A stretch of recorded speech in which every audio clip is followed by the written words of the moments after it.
안녕하세요, 김호준입니다. 블랙리스트 의혹은 사실 무근인 것으로 결론났다. 블랙리스트가 없으면 없다고 밝혔으면 될 일인데 이와 무관한 내용까지 밝혀 또 다른 논란만 남겼다. 조선일보가 사법부 블랙리스트 사건을 보도하는 핵심 관점입니다. 그런데 조선일보는 중대한 사실들을 생략했죠. 발견된 문제의 문건들은 전체를 다 열람한 것이 아니라 몇 가지 키워드를 검색해 나온 제한된 결과물이고, 키워드가 검색된 문건 중에서도 당사자가 암호를 제공하지 않아 열지 못한 문건이 760건, 이미 내용이 삭제된 문건은 300건이었으며, 이런 조건에서 특정 문건이 발견되지 않았다는 게 애초부터 그 문서가 없었다는 입증도 아니거니와, 결정적으로 조선일보 보도에는 블랙리스트 의혹에 본질이 없습니다. 이 의혹의 본질은 사법부 내 사찰이 과연 존재했느냐 하는 거죠. 조사 보고서를 보면 법원 내 사찰이 존재했다는 것은 누구도 부인할 수 없습니다.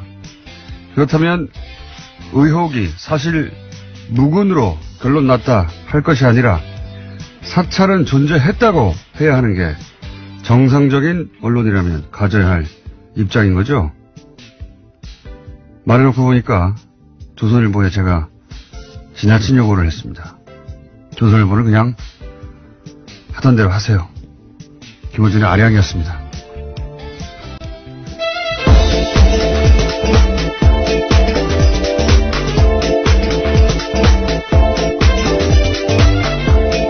세상이네. 김은지입니다. 네.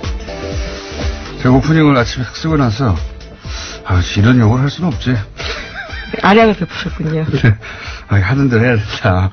사람이 안 하던 짓 하면 죽는다는 소리가 있잖아요. 네. 하던 대로 하는 게 맞다. 제가 무리한 요구를 했다 생각이 듭니다.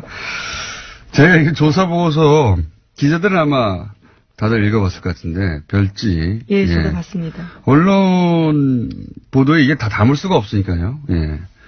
그래서 이제 별지 내용들을 다 읽어본 일반 시민들이 잘 없겠지만, 다 읽어본 사람들은 이건 뭐 황당무계하거든요, 내용을 보면. 네, 그렇죠. 예. 저희가 이정렬 판사님과 오늘 또 한 번 짚어보겠는데, 이게 이제 보통 경악을 한다, 뭐 충격을 금할 수 없다 이런 표현을 하는데, 저는 그런 표현은 좀 안 어울린다고 생각해요. 너무 찌질하다. 내용이 너무, 이게 우리나라 대한민국의 법원 행정처라고 하면 최고 엘리트들인데. 예, 그렇죠. 법관 중에서도 가장 엘리트들이 가는 곳이니까. 네. 이게 너무 찌질하다. 보면은 뭐 게시판 댓글 숫자 세고 있고. 댓글 주요 내용까지 다 보고하고 있는데요. 네. 굉장히 유치한 내용들까지도요. 그런 다 다음에 보고를 하고 있습니다. 예를 들어서 뭐 누구누구를 보내서 설득하라느니, 설득에 실패했다느니, 그리고 뭐 이런 것도 있어요. 우리 법 연구회, 이게 진보적인 성격의 모임이죠. 법원 내. 근데 이제 이 모임의 핵심이 누구느냐, 이름 쫙 써 있습니다. 주변 그룹이 누구냐. 주변 그룹으로 분류된 분들 기분 나쁠 것 같아요. 이름이 쫙 써 있어요. 그리고 나서 이제 핵심 그룹이 일반 판사들 호응을 얻는 것을 차단해야 된다. 핵심 그룹을 고립시켜야 된다. 그래서 대응 전략 같은 거 쭉 있고, 뭐 카페 활동이나 인터넷 활동을 어떻게 저지할 것인가. 게시물, 댓글 엄청 자세하게 써 있어요. 네, 심지어 개인 페이스북에 달린 댓글까지도 보고하고 있는 상황입니다. 네, 자기들끼리 다 보고하고 이거 심각하다. 어떻게 그걸 두고 사찰이 아니라고 말하는 것도 굉장히 황당한데요. 사찰이라고 하는 것도 유치한 수준이에요, 아주. 근데 그런 내용이 가득합니다. 발견된 문건. 그것도 전부가 아니죠. 정말 심각한 정말 일부가 나온 겁니다. 정말 심각한 거는 못 봤다고 봐야 되는 거죠. 네, 행정처 차장이 굉장히 핵심 인물을 꼽히고 있는데 그 사람 컴퓨터는 아예 열어보지도 못했거든요. 그리고 또 열어본 것들 중에 삭제했다니까 파일을 삭제했다고 생각하시는 분도 있는데 그게 아니고 파일이 있는데 열어보면 내용이 아무것도 없어요. 지워버린 거죠. 예. 그렇게 삭제해버린 겁니다. 예. 이런데 무슨 블랙리스트 의혹이 사실 무근으로 드러났다. 이렇게 쓰면 안 되죠. 읽어봤으면 절대 그렇게 못할 텐데 읽어보고 나서도 사실 무근이라고. 전체가 블랙리스트예요. 전체가. 네, 유일하게 시사인 칼럼도 들어가 있습니다. 그런 것도 되게 있습니다. 황당했는데요. 예. 시사인 칼럼 썼는데 이거 편집을 악이죠. 시사인 얼마나 나쁜 잡지인가. 네, 그러지 않습니다. 전혀 그러지 않고요. 그리고 저희 방송에 나왔던 그 바로 차상환 예, 차상환 판사. 예. 판사가 이제 칼럼도 쓰고 했을 때 얘기고, 요게 이제 그 문건 내용이 대상이 된 기간이 저희 방송이 나온 이유는 없어요. 그래서 아깝습니다. 방송 나온 다음에 어떻게 반응했는지도 있었으면 좋았을 텐데, 칼럼 한번 썼다고 그렇게 길게 보고서를 쓴 만큼. 예, 그렇죠. 칼럼 하나 썼는데 엄청 길어요. 이 사람을 어떻게 해야 되는지, 누굴 보내서 설득하라고. 방송에 나왔으면 얼마나 더 긴 내용이 나왔을까. 예. 주변에 기자분들이 계시면 구해서 보시면, 네. 처음엔, 우리는 판사가 아니다 보니까 충격을 받는다기보다는 콧웃음이 나오는 정도. 야, 이렇게 하나? 제가 3차례 가까이 읽었는데요. 읽을 때마다 더 화가 납니다. 읽을수록 화가 나는 보고서이긴 합니다. 저는 처음에는, 야, 이거 심하다 싶다 나중에 웃겼어요. 야, 이 사람들, 엘리트들이 읽어하고 있구나. 지지합니다! 굉장히 보고서가. 자, 첫 번째 뉴스는요? 네, 그 뉴스에 집중하다 보니까 다른 뉴스를 먼저 좀 전해드려야 될 것 같은데요. 국정원 특수활동비 수억 원을 받은 혐의로 구속된 김백준 전 청와대 총무기획관이 있습니다. 이명박 정부 시절에 총무기획관이었는데요. 드디어 입을 열었다고 YTN이 보도했습니다. 검찰이 김 전 기획관이 국정원 자금을 받아서 사용한 배경에 이명박 전 대통령의 지시가 있었다라고 진술했다고 알렸습니다. 김백준 씨를 이제 넘어갔네요, 드디어. 예. 이렇게 되면은 이명박 전 대통령밖에 이제 안 남게 되는 거죠. 예. 네, 국정원에 받은 돈을 어디다 쓸지 역시 이명박 전 대통령이 관여했다라고 김백준 전 기획관이 진술했다고 합니다. 그러니까요. 이제 김백준 기획관 같은 경우에는 나머지 포들이 다 맞춰줬는데, 예. 나만 입을 다무는 게 무슨 소용인가, 이런 생각도 했을 것이고, 만약에 다른 진술들이 전혀 없는 가운데 본인에게 처음 물어봤다면 끝까지 부인했을 수도 있어요. 근데 본인을 제외하고는 다 얘기했잖아요. 예. 그러니까 그게 소용이 없다는 생각도 했을 것이고, 또 하나는 그럼 그 돈을 다른 사람은 다 지금 인정하는데 당신이 지시해서 당신이 쓴 거 아니야? 이런 질문에 대해서 가만히 있으면은 뒤집어 쓰지 않습니까? 네, 그래서 그 사실 또한 밝혔다라고 하는데 사적인 이익을 위해 돈을 챙긴 일은 전혀 없다라고 이야기했다고 합니다. 나는 안 챙겼다. 그리고 그럼 당신이 지시한 거냐? 내가 지시한 건 아니다. 말할 수밖에 없는 상황인 거죠. 예. 지난번 김관진 인간비인 넘어서지 못했죠. 그때는. 예. 석방된 바 있습니다.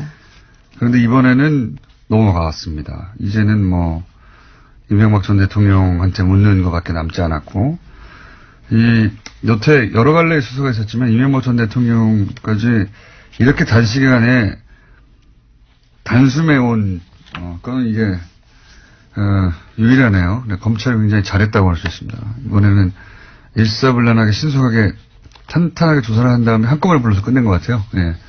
그리고 이제 그 이전에 박근혜 전 대통령 특활비 사건이 있었기 때문에, 예. 정확하게 어떻게 수사해야 되는지도 알았던 것 같고, 예습한 다음에, 예. 일사불란하게 단쾌하게 여기까지 갔네요. 자, 이 건은 그래서 이명박 전 대통령 소환만 남은 특활비 관해서는 상황 정도 된 것 같습니다. 자, 다음 뉴스는요? 네, 판사 블랙리스트 다시 전해드릴 수밖에 없는데요. 양승태 대법관 시절에 작성됐던 이른바 판사 리스트 관련해서 발표의 파장이 계속되고 있습니다. 문건의 특정 성향 판사의 동향 같은 것들이 보고된 이야기인데요. 일각에서는 블랙리스트가 아니다라고 주장까지 하고 있습니다. 그래서 어제 MBC가 직접 따져봤는데요. 인사 불이행 여부를 확인해봤다라고 합니다. 지난 7년의 법원 인사 기록을 살펴보면 명단에 있던 판사들은 한 명 빼고는 모두 형사 1심 재판에서 배제가 돼서 실제로 블랙리스트가 작동됐다라고 보도하고 있습니다. 그러니까요. 이게 이제 쭉 1번부터 이름 써가지고 지금 문체부에서 나온 그 명단처럼 그렇게 정리되어 있지 않을 뿐 지금 나온 문건 전체가 다 블랙리스트예요. 이 사람들을 어떻게 할까? 이 사람들은 배제해야 된다. 이 사람들을 고립시켜야 된다. 이거 블랙리스트지 뭡니까? 네, 심지어 적색, 청색, 흑색이라는 표현까지도 나와 있습니다. 이게 이제 형사 재판부에서 배제하는 것이 이게 이제 지원 배제였지 않습니까? 여기서는 지원 배제가 아니라 형사재판부 배제라고 핵심 업무에서 뺐다라는 거죠. 그렇죠. 왜냐하면 거의 모두라고 해도 좋을 만큼의 정치적 사건은 결국 형사부가 관장하는 겁니다. 형사사건이니까. 그리고 영장 실질 심사 판사들 지난 1년간 우리가 얼마나 논란을 많이 일으킨 판사라고 언론에서 계속 지목했었던 다 마찬가지거든요. 그리고 지금 김관진, 임관빈 구속적부심통에 석방한 형사수석 다 형사재판부예요. 형사재판부에서 배제한다는 게 가진 의미는 정치적 사건에 있어서는 자신들의 입맛대로 판단하겠다는 의지가 관철된 것이고, 그리고 이제 배제된 것도 의지가 관철된, 이 블랙리스트를 통해서 돈을 안 줬다 이런 게 아니잖아요. 예, 지원을 배제했다든가 무슨 예술단체 지원을 끌어버렸다든가 그게 아니고, 여기서는 블랙리스트라는 게 결국 이렇게 정치적 재판에 영향을 미칠 수 있는 자리에 있는 사람들은 전부 다 보수 인사로 채운다. 혹은 뭐 법원 행정처 대법 원장의 의사가 관철될 수 있는 사람으로 채운다 이거예요. 나머지는 뺀다. 작동한 거죠. 뭘 작동을 안 했어요. 네, 재판이 판사 업무의 핵심이라고 할 수 있는데요. 아예 뺐다라고 하기 때문에 블랙리스트는 작동했다라고밖에 볼 수 없습니다. 뺐다라고 써 있는 문건은 없지만 결과가 배제됐지 않습니까? 이 명단에 있는 사람들이. 자, 그런데 이제 어제 저희 이정열 판사님하고도 얘기했던 왜 합의재판부? 전원합의체. 예. 용어 어려워. 전원합의체로 보냈는가. 원세훈 재판. 네네. 예. 그 관련해서는, 정확하게 이제 몇 명 안 되는 대법관들이 지목되니까 그분들은 아니다라고 이제. 본인들은 그렇게 누군가의 지시를 받거나 연락을 받거나 그런 적이 전혀 없다. 본인들이 판단해서 법과 원칙에 따라 판단했을 뿐이다. 이렇게 요약되는 입장을 발표했죠. 네, 공개적으로 입장 발표했습니다. 외부의 영향을 받았다라는 건 사실이 아니다라고 하는 건데요. 사법부의 독립과 재판의 공정성에 관한 불필요한 의심과 오해를 불러일으키는 것에 대해서 깊은 우려와 유감을 표명한다면서 오히려 언론 보도를 탓했습니다. 왜 불필요합니까? 보고서에 나왔는데 거기 법원 내부의 문건에 나와 있잖아요. 우병우 민정수석이 요청을 했고 실제 그렇게 되었다고. 그 과정에서 어떻게 전원합의체가 되는지 우리는 내부 사정을 모르니까 모르죠. 하지만 불필요하지 않습니다. 그렇게 나와 있는데 어떻게 해요. 나와 있어서 의심하는 거예요. 불필요하기는커녕.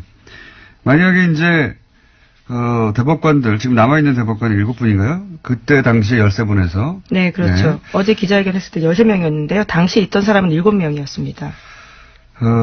그분들 말대로 어떤 외부의 요청도 없었다고 하면 이건 우병우 민정수석의 기도가 하늘에 닿은 거죠. 네, 하지만 보고서에 쓰여있기 때문에요. 그럼 그 보고서를 쓴 사람이 왜 그렇게 썼는지를 해명해야 될 부분입니다. 보고서는 기도문인 겁니다. 그냥 연불이거나. 예, 판사들이 기도문을 공식적으로 보고서에 썼다라는 것도 놀랍네요. 자기가 누구누구에게 무슨 말을 했다 입증할 수는 없으나 불필요한 건 아닙니다. 당연히 누구나 이렇게 생각할 수 있죠. 예.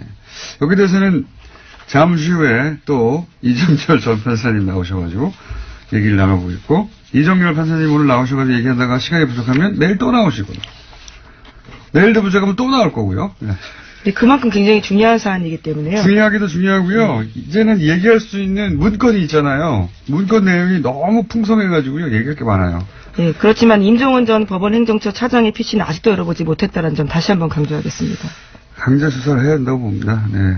범죄가 벌어졌는데, 범죄 아닙니까, 이게? 예.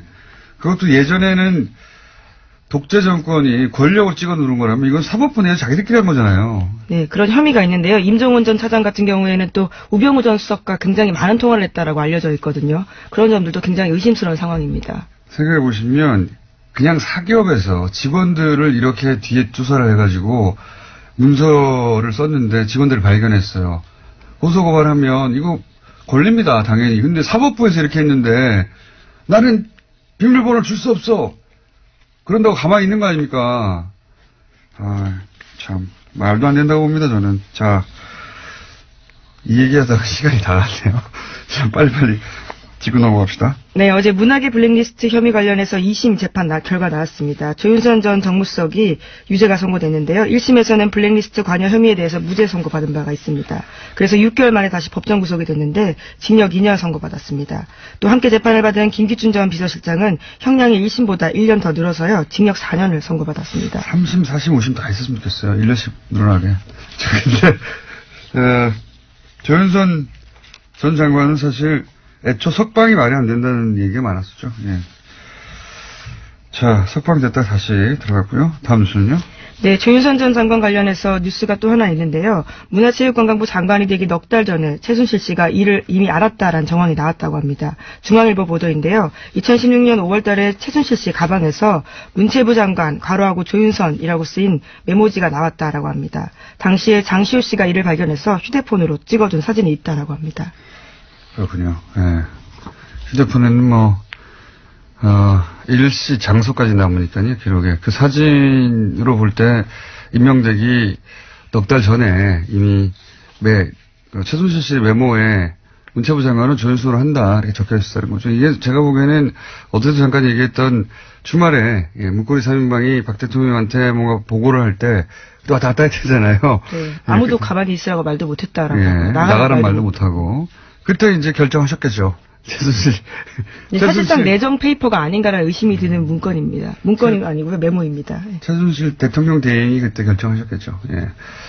이렇게 장관으로 하여라. 하여튼 관련 뉴스가 짧게 하나 있고요. 자, 하나 정도만 더 하고 넘어가야 될 것 같은데, 예. 그 특활비 관련해서 새로운 뉴스가 하나 나왔죠? 예. 네, 이명박 정부 시절 국정원이 대북 공작금을 이용해서 야당 정치인과 민간인을 불법 사찰했다고 더불어민주당 민병두 의원이 주장했습니다. 프로젝트 이름이 웃긴데요. 포청천입니다. 자, 그래서 민병두 의원이 직접 잠시 후에 스튜디오에 출연하셔서 사안을 다룰 텐데, 사실 특활비 관련해서 자기 집 기름값도 내는 뉴스가 이미 나왔기 때문에, 무슨 뉴스든 특활비 관련해서는 가난하다 싶긴 했었는데, 대북 공작비를 빼먹었다는 뉴스는 레벨이 또 달라요. 예. 이제 공부 다 끝났다 싶었는데, 박사 후 과정이 또 나온 느낌입니다. 박사 후 과정이. 자, 공부가 끝이 없네요. 여기까지 하겠습니다. 시사인의 김은지였습니다. 감사합니다. 특활비 뉴스 많이 나오고 있습니다. 그 중에서 새로운 레벨의 차원이 다른 뉴스가 또 나왔습니다. 대북 공작금을 특활비로 빼돌렸다. 그리고 그 돈으로 야당 정치인을 불법 사찰했다. 네, 처음 나온 주장입니다. 더불어민주당 민병두 의원 스튜디오에 모셨습니다. 안녕하십니까? 네, 안녕하세요. 예. 이거는 처음 나온, 그러니까 두 가지가 처음 나온 거죠. 특활비 중에서도 대북 공작금. 그리고 그렇게 빼돌려서 불법 사찰을 했다. 둘 다 큰 뉴스입니다. 그리고 공장명이 포청천이었다는 건 이제 유치합니다만은, 공장명 포청천, 대북 공작금 빼돌려서 야당 정치인을 불법 사찰하라. 요약하면 이런 겁니다. 네. 제보를 받으셨다고 하는데 이게 믿을만한 내용입니까? 예, 100% 믿을만 합니다. 저희가 여러 가지 근거를 댈 수 있겠지만, 팀의 구성원 이름이 분명합니다. 알 수 없는 이름이죠, 사실 일반인은. 그렇죠. 포청천 팀 산하에, 예. 포청천 공작팀 산하에 3개 팀이 있었습니다. 미행감시 팀. 미행감시, 익숙한 단어네요. 예, 미감이죠. 줄여서 미감팀이라고 합니다. 미감. 예. 그 내사팀이 종합하는 곳입니다. 예. 사이버팀, 해킹하는 곳입니다.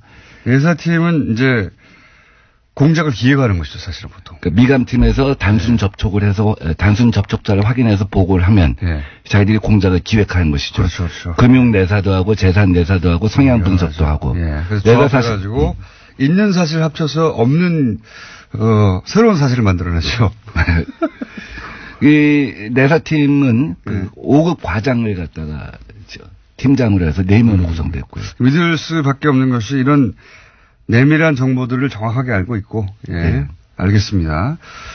자, 그러면 좀 구체적으로, 대북 공작금이 이 특활비로 사용됐다고 하는 내용 전체, 그러니까 박근혜 정부, 임명보 정부 다 통틀어서 처음 나온 거죠. 대북 네, 공작금은 건들기 어려운 거 아닙니까? 지금 대개 청와대에 상납됐다는 돈들은 아마 정무직들이 쓸 수 있는 특활비에서 유용됐을 가능성이 굉장히 커요. 떡값 뭐 이런 식의 의미로. 경력비 뭐 이런 것에서 유용됐을 가능성이 크고 이제 그러다 보니까 본인들도 좀 불쾌했을 수 있죠. 그래서 본인들도 원세훈도 그래서 궁하니까 또 뇌물도 받았을 수 있지 않냐 하는 생각까지 듭니다. 자기 것을 생각했던 것을 청와대에서 어차피 영수증 없이 나고 쓰러운 돈 아니야 이렇게 생각했을 수도 있고요. 예. 근데 대북 공작금이라고 특정돼 있는 이미 항목을 전용해서 쓴 거는 처음으로 드러난 겁니다. 이건 정말 이적 행위와 다를 바 없다고 생각합니다. 그러니까요. 빨갱이라고 이제 이 야당을 당시 공격했던 게 북한을 이롭게 한다고 공격한 건데 이 북한을 이롭게 하는 행위 아닙니까? 자기들이 빨갱이였어요. 간첩 잡으라고 배정한 돈을 전혀 반대되는 돈에 쓴 것이죠. 그만큼 대북 안보에 허점이 생긴 것이죠. 맞습니다. 자, 일단 규모는 그럼 혹시 나왔습니까? 규모는 이 최종욱 차장이라고 하는 사람이 이것을 갖다가 작전을 갖다가 수립하고 지시를 한 사람입니다. 차장 3차장인가요? 네, 최종욱 대북 담당 3차장이죠. 2009년 3월 원세훈과 함께 3차장으로 임명이 됩니다. 그래서 1년 6개월 재임합니다. 이 공작은 이명박 정부 5년 동안 진행된 것인데 최종욱 3차장이 최근에 자기한테 배정된 특활비 9억 원에 대해서 조사를 받습니다. 검찰에 가서 조사를 받는데 이게 어디에 쓰여졌는지가 불투명하니까 검찰은 이것을 갖다 개인적으로 유용하지 않았겠느냐. 착복하지 않았겠느냐. 이렇게 본 거예요. 그러니까 최대 9억은 넘지 않았을 것이라고 봅니다. 이 공작비가. 그 기간 동안은? 1년 6개월. 그러니까 보통 1년에 6개월 쓴다는 얘기죠. 1년에 6억 원을 쓴다는 얘기죠. 그거는 빙산의 일각일 것 같은데요. 공작팀이 또 다른 차원에서 진행됐을 수도 있죠. 가령 이 똑같은 시기에 그러니까 지금 고 자금에서 유용된 게 그 정도 액수. 전체 이 팀의 공작비는 뭐 더 크겠지만. 그러니까 4년을 합치면 5년을 합치면 굉장히 클 수가 있겠죠. 그것도 1년에 6억 가지고는 이게 어려울 것 같은데 제가 보기에는 이 공작금 중에 유용한 그 특수활동비로 유용한 부분이 그만큼이고 나머지 또 다른 데서 땡겨온 금액이 있을 수 있겠네요. 있을 수 있겠죠. 근데 제가 그런 추정을 자꾸 하게 되면 이제 이 제보에 이 내용의 이제 신뢰에 대해서도 좀 제보만 따지자면 대북 공작금에서 나온 금액은 그 정도다. 예, 제가 확인할 수 있는 얘기만 말씀드립니다. 알겠습니다. 예, 소송을 당할 수도 있기 때문에 그리고요. 그래서 그런 돈을 이용해서 실제 야당 정치인을 사찰한다고 했을 때 누구누구가 사찰 대상이 됐습니까? 미감팀은 벽을 뚫든 천장을 뚫든 증거를 확보해봐라. 무엇이든지 가져와라. 이 얘기는 뭐냐면 돈을 얼마든지 이제 지불해 줄 테니 혹은 불법에도 상관없다. 마음껏 사용해라. 승진도 보장해라. 뭐 이런 얘기입니다. 근데 미감팀에서 누구누구를 미행했는가는 제가 정확하게 알 수는 없습니다. 다만 사이버팀에 대해서는 제가 좀 비교적 자세한 내용을 들었습니다. 박지원, 한명숙, 특히 한명숙 전 총리에 대해서는 정치자금권에 대해서 내사를 해라 한 얘기를 특별히 지시를 했고요. 그다음에 KBS 사장 정현주, MBC 사장 최문순, 박원순 시민단체 대표 이런 분들의 이메일 주소를 줬다는 겁니다. 이 사람들을 따라 한마디로 이 사람들의 PC를 뚫어라. PC를 뚫어라. PC를 뚫어라 하는 얘기는 뭐냐면 왜 이메일 주소를 주면서 PC를 뚫어라 하는 얘기가 무슨 뜻이냐면 해킹 프로그램을 그렇죠. 겁니다. 해킹하라는 거죠. 그러면 핸드폰까지 다 연결이 되는 거죠. 사실은. 근데 그 이후에는 수시로 개통 라인을 무시하고 수시로 이메일 어드레스가 왔다는 겁니다. 이 사람들은 이메일 어드레스의 주인이 누군지는 몰라요. 그러면 이제 추적해서 알게 되는 거죠. 추적해서 자기들의 특이사항만 정리해서 보고를 하는 것이죠. 근데 가만히 보니까 나중에 보니까 이게 2012년 총선 임박해서는 당시의 여당 관계자들도 많더라는 거예요. 여당 관계자들도 있었다. 그러니까 어떻게 보면 공천을 앞두고 정적을 제거하려고 한다든지 속아내려고 한다든지 정권의 이명박 정부의 말을 잘 안 듣는 여당 인사들이었겠죠 아마도. 그래서 사이버팀도 그걸 특정할 수는 없는데 조사를 해보니까 이게 전방위적이구나. 여당 야당 가리지 않는구나.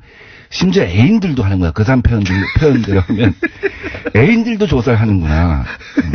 애인들 약점을 잡으려고 하는. 여기서 애인이란 말은 여기서 애인이란 말은 이제 우리 편도 조사하는구나. 그렇군요. 여당을 그런 의미요. 그런 의미로 얘기를 하더라고요. 근데 사실 실제로 이렇게 소위 미행하고 내사하다 보면 그분들의 애인들도 자연스럽게 만나게 되니까 사찰이 되겠죠. 예. 그래서 이제 이 사이버 팀은 주로 그 원래 있던 산업 스파이 담당들이 일을 합니다. 해커. 예. 전문 해커들이 동원돼서 그렇겠죠. 당연히. 예. 미감팀은 아무래도 전문 요원들이 해야 되죠. 일정한 거리를 두고 해야 되고. 근데 미감팀이 외부에 사무실을 두지는 않았고 막교대로 해가면서 일을 진행했다고 합니다. 저는 이 미행팀들을 몇 번 마주친 적이 있어요. 아, 그래요? 나중에 기회가 되면 어떤 행색인지, 예. 여러 가지 작업복을 입고 나타납니다. 예. 저도 옛날에 두 번 수배 생활을 하는 동안 오랫동안 미행감시를 당한 적이 있어서 익숙합니다. 그 풍경에 대해서는. 뜻밖의 장소에서 마주치게 되죠. 자, 그러면 이분들을 북한 공작금을 특수활동비를 이용해서 사찰한 것은 명백한 거네요. 확인된 거네요, 사실상. 예. 대북 공작국에 예. 가장체 운영비라고 하는 항목이 있습니다. 예. 무엇을 가장한다는 것이죠. 예, 예. 회사 같은 것으로 위장을 해갖고 예. 사무실을 운영하면서 공작을 하는 것이죠. 예. 프론트 회사라고 하죠. 이 가장체 운영비가 100% 집행되지는 않습니다. 이 중에 불용된 것들을 갖다가 최종욱 3차장이 오랜 국정원 근무 경력으로 눈여겨본 거죠. 이걸 전용하면 되겠구나. 근데 이것을 곧바로 방첩국에 넘겨갖고, 방첩국은 이제 외삼의 산업 스파이 담당하는 곳인데, 곧바로 전용을 하게 되면 문제가 생길 수밖에 없지 않겠습니까? 예. 내부에서 예상관이나 이런 사람들이 일단 저항을 하게 됩니다. 예, 그렇죠. 이건 아니다. 예. 그래서 일단 어떻게 대북을 빼돌려서 야당을 사찰하냐 이렇게 나올 수 있으니까요. 그렇죠. 그래서 용도 세탁을 합니다. 항목 세탁을 합니다. 아하. 유력 정치인 해외 비자금 은닉 실태 조사. 이렇게 하면 약간 좀 그렇죠. 모호하잖아요. 그렇죠.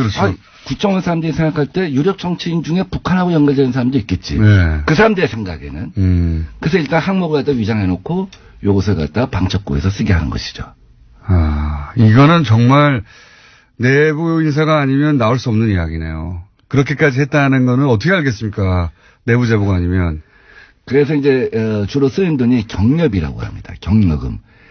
경력금이 제일 중요한 항목 중에 하나고 또 내사팀이나 미감팀이 이제 너 미행했으니까 또 항목이 없으니까 경력금으로 줬다. 중요한 성과를 냈다.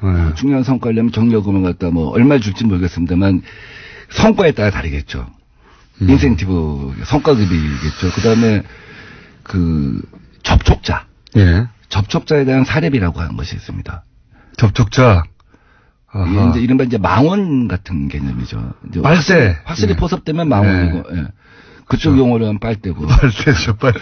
빨대라고 또 이쪽 그 정보권 용어로 하면 망원이라고 하죠. 예. 그 사람들한테 사례비도 있고, 예. 그러면 프락치라고도 했었죠. 지금도 하고 있고. 이러면 이 내용이 그 원세훈 원장에게 보고되고 이명박 전 대통령에게 보고되고 하는 사실은 혹시 확인하신 바 있습니까? 그러니까 일정 시점이 지나면 그러니까 마구잡이로 오다가 내려왔다고 합니다. 이메일 어드레스가.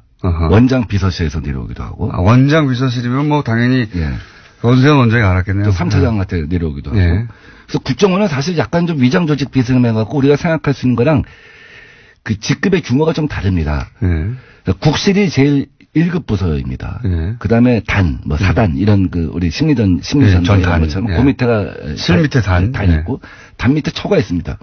우리가 국가보훈처 하면 장관급 부서 아닙니까? 그 밑에 처가 있는데, 이렇게 마구잡이로 지시가 내려오고, 불법적인 지시가 내려오니까, 이 단장 밑에, 그러니까 이 단장급 작전이거든요. 포청천 작전은.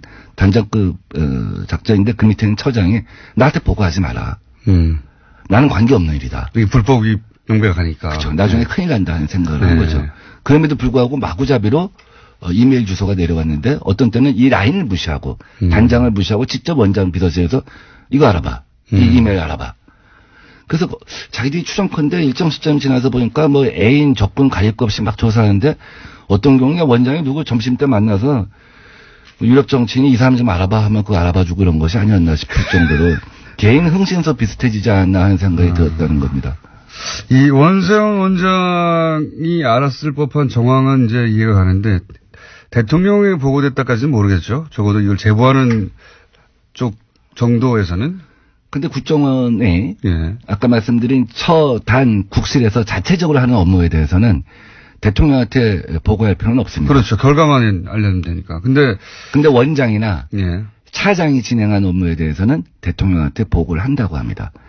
그리고 최종업 씨는 1년 6개월 하고 그다음에 김남수 씨가 나머지 기간을 했습니다. 차장이 바뀔 때 당연히 또 대통령한테 기존 업무를 갖다 파악하고 새로 무엇을 하겠다는 보고를 한다고 합니다. 완전히 새로운 내용이네요. 그래서 대개 이제 이렇게 진행이 되다 보면 이 중에 승진되는 사람도 있지 않겠습니까? 그럼 승진되면 사람은 새로 충원을 해야 되잖아요. 그래서 승진이 대개 거의 정권 말기에 이루어진다고 합니다. 그리고 정권 말기에 공작을 종료한다고 합니다. 그래서 박근혜 정부 때 남재준 원장이 이제 새로 와서 이걸 들여다보기 시작한 거죠. 이거 뭐였지? 과거에 뭐 한 거야? 이제 감찰하기 시작하니까 사실 뭐 네 분 다 초록이 동생이고 다 한편이고 이러니까 이걸 보호할 수밖에 없지 않겠습니까? 이렇게 되면 이걸 조사하게 되면 대북 공작 역량이 전부 와야 된다. 이렇게 하면서 방어를 했다는 거죠. 근데 뭐 알긴 알았다는 얘기네요. 그러니까. 그렇죠. 이 사람들이 이명박 정부 때 뭘 했구나. 어떤 조사를 했구나. 그래서 이게 뭐지? 자기들도 관심 가질 수밖에 없지 않겠습니까? 또 어떤 때는 자기들이 거기서 벤치마킹도 할 필요도 있는 것이고. 근데 그쪽에서 이게 안 된다. 대북 역량 라인이 와야 된다. 그럼 알 수가 없는 거죠. 그래서 폭로되거나 하진 않았고. 그래서 이제 남재준 원장이 이 포청천 작전에 대해서 전모를 파악하지는 못했던 것으로 알고 있습니다.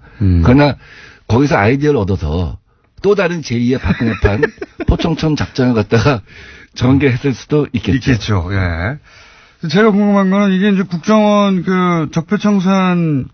적폐청산위원회에서 그때 한참 여러 가지 이제 문제점들을 거론할 때 이게 왜 안 나왔죠? 그러니까 국정원 적폐 TFT가 이제 나중에 종합 대국민 보고를 하면서 메인 서버에 접근할 수 없었던 것이 제일 큰 한계였다. 이런 말을 하지 않습니까? 그게 하나였을 것 같고요. 국정원 TFT를 구성할 때 큰 원칙이 뭐냐면 국정원 식구들로 하지 말자. 왜냐하면 지난 20년, 30년 국정원에 근무했던 사람들은 언젠가는 어느 시점에선가는 어느 위치에선가는 나쁜 짓을 누군가는 했을 것이다. 누구든지 했을 것이다. 그럼 누가 누구를 갖다 탓할 수가 없는 상황 아니냐. 그래서 외부에서 사람을 데려옵니다. 그건 잘했다고 생각해요. 근데 외부에서 사람을 데려오다 보니까 한계가 있다. 내부의 문제점을 속속들이 들여다볼 수가 없었다. 이런 내용 같은 경우에는 숨겨버리면 알기 굉장히 힘들었다 이런 얘기네요. 그렇죠. 이실직고 해라. 근데 이실직고 안 하면 알 수가 없는 거였죠. 그러니까 지금 국정원 TF 물론 많은 내용이 밝혀지긴 했지만 메인 서버에 접근할 수도 없었고 그리고 이렇게 아주 내밀한 국정원에 실제로 굉장한 타격을 줄 수 있는 내용들은 이거 외에도 감춰질 수 있겠네요. 저는 이종찬 원장님이 그런 얘기를 하신 적이 있어요.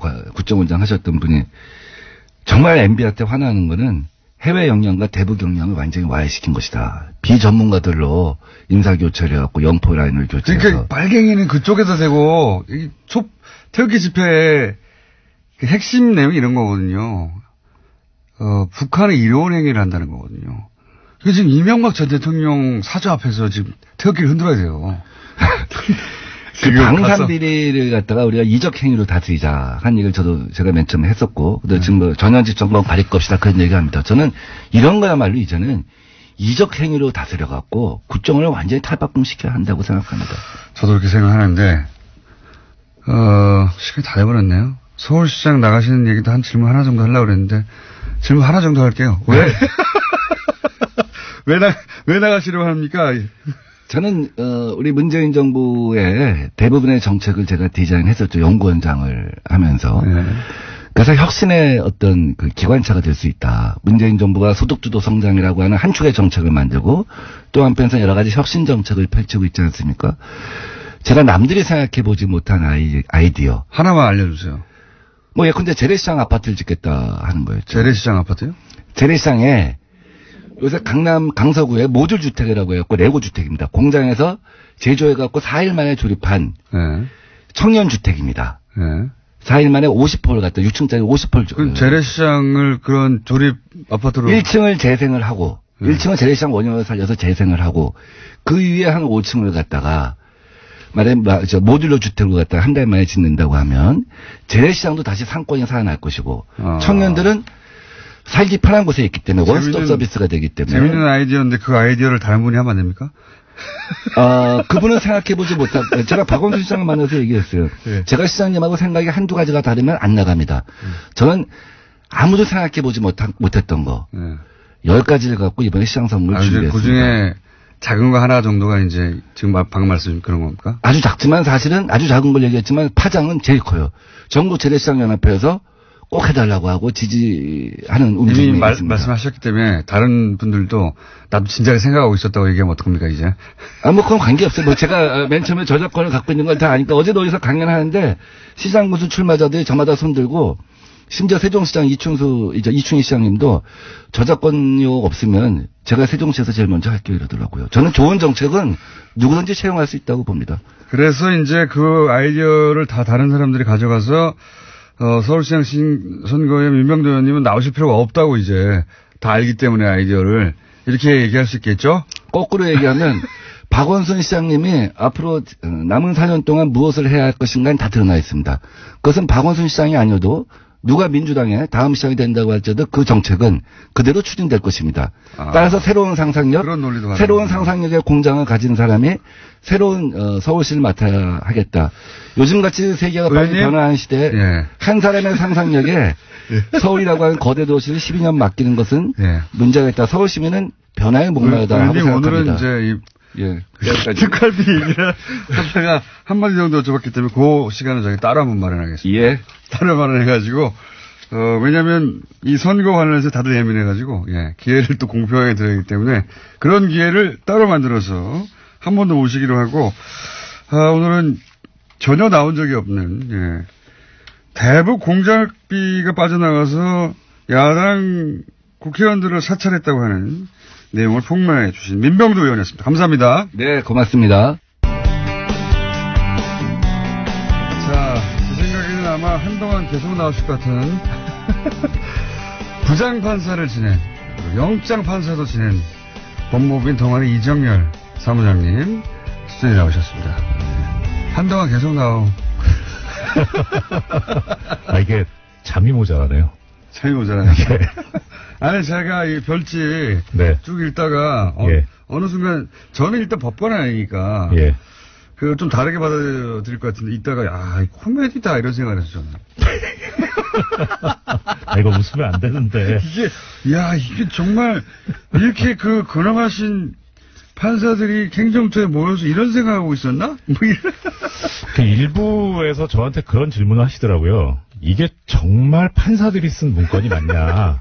그러니까 이게 진지하게 물어보시는데 혹시 법원에서 예를 들어 국가정보원이나 이런 데다가 이렇게 위탁을 줘가지고 거기서 거긴 정보기관이니까 거기서 나온 정보를 가지고 그쪽 문체에 맞게 문건을 작성해서 법원이 넘겨받은 걸 그냥 그대로 쓴 거 아니냐는 그런 의문을 제기하시는 분들도 계시더라고요. 그 이해갑니다.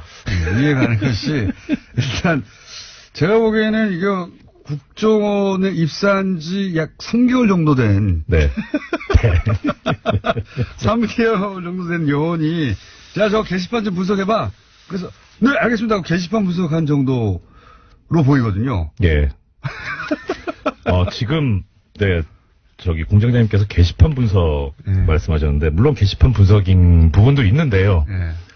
이따 얘기 나오면 또 말씀드리겠습니다. 아까 얘기 나왔던 차성환 판사 같은 경우에. 정말 웃겨요, 그거. 여기에 지금 문건에 뭐라고 나오냐면, 차성환 판사가 코트넷에 코트넷이라 하면 이제 법원 내부 게시판이거든요. 법원 판사들이 보는. 거기에 글을 게시를 하는데 그것과 관련해서 친분 있는 판사들에게 이메일로 글을 송부를 하면서 의견을 구했다. 그러면서 전체 회신의 방법으로 활발하게 토론 중이다. 하면서 이 문건에 이메일들이 쭉 나와요. 저도 그거 보고 놀랐는데, 아니, 법원 판사들의 개인 이메일들을 행정처에서 다 볼 수 있네? 이렇게 생각했어요, 저도. 그러니까요. 이메일 내용이 쭉 나오죠. 저는 여기서 섬찟했습니다. 저도 당연히 내부 이메일을 썼었기 때문에. 이메일 내용이 다 나오고, 저는 거기서 웃긴 게 이런 겁니다. 누구 보냈어? 저 사람 좀 설득 좀 해봐. 이런 거 있잖아요. 그러고 나서 설득 실패. 그 지금 공장장님께서 말씀 주신 게 두 사람이 나옵니다. 하나는 이 차성환 판사의 친척이 법원에 있어요. 그 사람을 통해서 쿠션. 설득을 해라 하니까 방금 공장장님 말씀하신 대로 실패했다. 두 번째는 소속 법원 지원장.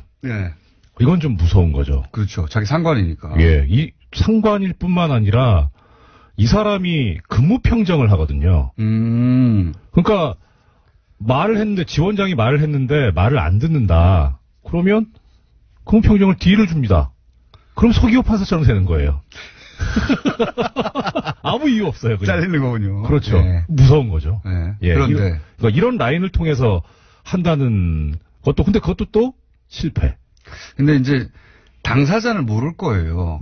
당사자는 자신과 가까운 거리에 있는 사람들이니까 이분들이 걱정돼서 그러나 보다 이렇게 생각하는데 사실은 그 뒤에서 이 법원 행정처에 그 사람들 보러 가서 얘기하라고 한 거죠. 그렇죠. 이런 거 공작인 겁니다. 공작. 완전 공작이죠. 별게 공작이 아니에요. 그 공작을 했다는 얘기가 또 문건에도 나와요.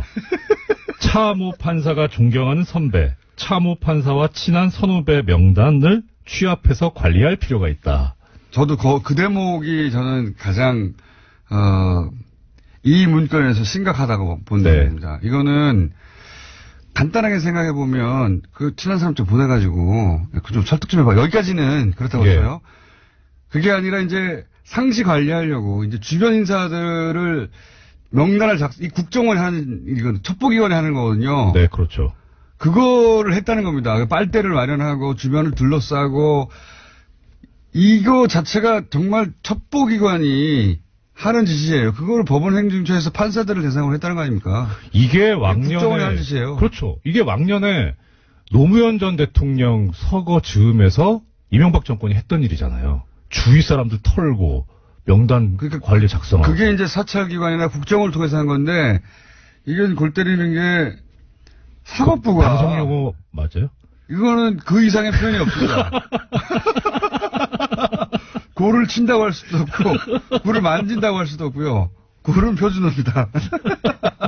근데 정말 띵 하는 것이 이거는 진짜 국정원이 하는 짓이 사법부 내에서 사법부 판사들에서 사법부 판사들을 향해 이루어진 거 아닙니까? 그렇죠. 이거는 명백한 사찰이고 공작이고. 이건 범죄 맞잖아요. 범죄행위죠. 예전에 이런 적이 있습니다. 우리법 연구에 이제 신입 회원이 들어오면 환영회를 할 거 아닙니까? 그럼 전 나가죠, 당연히. 나가서 저하고 이제 돌아와서 인사하는데 그런 얘기 합니다. 이 판사님 뵙고 싶었습니다. 존경합니다. 이래요. 그러면 어디 가서 절대 나 안다고 하지 말라고. 농담으로 그랬는데 이게 현실이었던 거죠, 그게. 이 보고서 별지를 보고 여러 가지 감정을 느낄 분들이 있을 텐데. 저는 처음에는 좀 심각했던 나중에 이제 코미디 같다고 말씀드렸잖아요. 너무 유치해서 진짜 소꿉장난 하듯이 학급 회의 하듯이 제 마음에 안 들어. X 제 동그라미 제 세모 이렇게 해놨더라고요. 진짜로. 그것도 세모 2개 X 2개 제 친구들 우리 편으로 끌고 와 이런 거. 제가 존경하는 사람 누가 있지? 누구한테 말하면 누구한테 말하게 시키면 제가 말을 듣지? 담임한테 얘기해 이런 거예요. 정말 그걸 굉장히 어려운 단어와 심각하게 써 있어요. 그렇죠. 한자말로 썼죠. 네. 이 공부만 많이 했지 이게 초등학생들이 하는 짓이 이게. 근데 그게 사법부 내에서. 원장님 지금 초등학생 무시하시는 겁니까?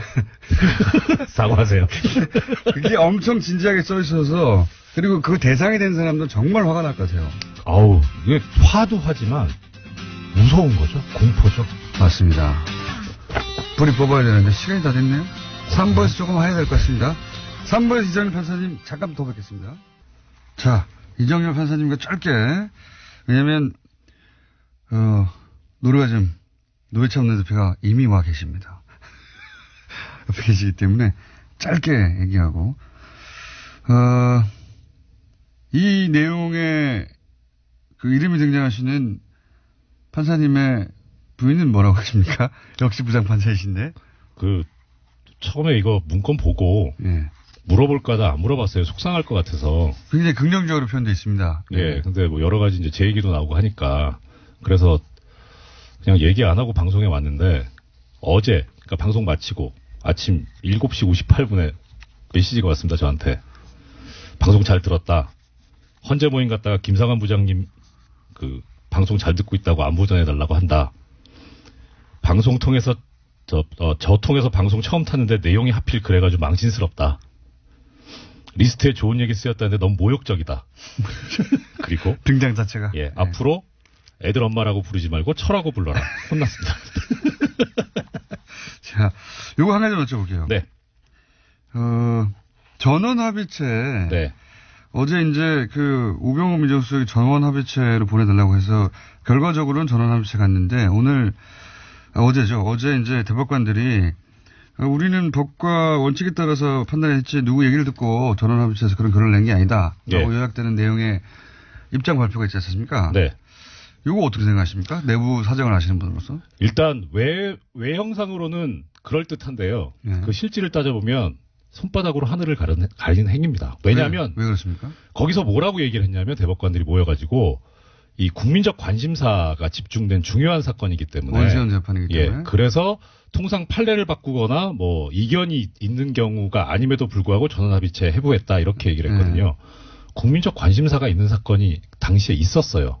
뭐냐면 18대 대통령 선거 무효 확인의소가 있었습니다. 대법원에. 근데 이 지금 어제 나온 의견을 주도한 고영한 대법관이 그 무효 확인소의 주심 대법관입니다. 그렇게 관심 있었던 사건을 공직선거법상 그 무효 확인의소는 180일 안에 선고를 하게 돼 있거든요. 180일 안에 선고를 한 것도 아니고 재판도 한 번도 안 열었어요. 그러다가 박근혜 전 대통령이 탄핵되고 나서 이 재판이 결론이 납니다. 이미 대통령직에서 파면되었기 때문에 이 재판을 할 실익이 없다 그래가지고 부적법하다고 각하해버립니다. 그러니까 국민적 관심사가 있는 사건들은 그 당시에도 다른 건들이 있었는데 유독 이것만 그랬다.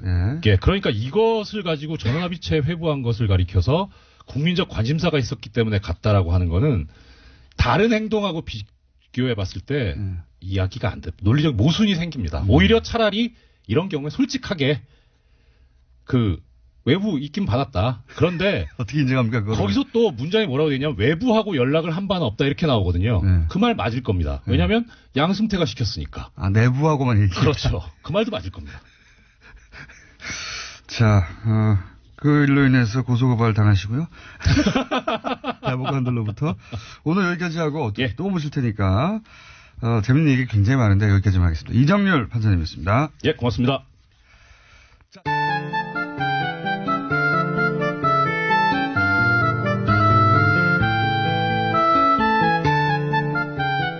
자, 저희가 2분을 썼습니다.